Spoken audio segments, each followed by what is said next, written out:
নিজের থেকে একবার কথা বলা বন্ধ করে দেখো, তোমার অনেক আপনজনও পর হয়ে যাবে। যাই হোক, সবাই কেমন আছেন?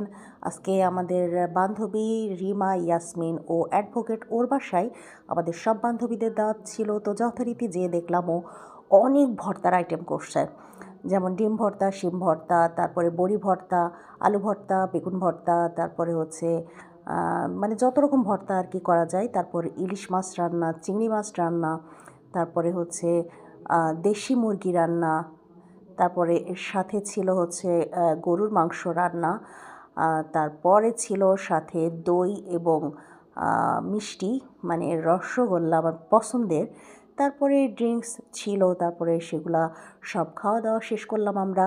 প্রচুর খেয়েছি আজকে, মানে কি বলবো। তারপরে এই যে মজা করে হচ্ছে খাওয়ার পরে আমাদের জন্য চা বানিয়ে আনলো, চাটাও অসম্ভব রকম সুন্দর ছিল। তারপরে তো আমরা চুটিয়ে আড্ডা দিলাম সব বান্ধবীরা মিলে, খুব ভালো সময় কাটালাম।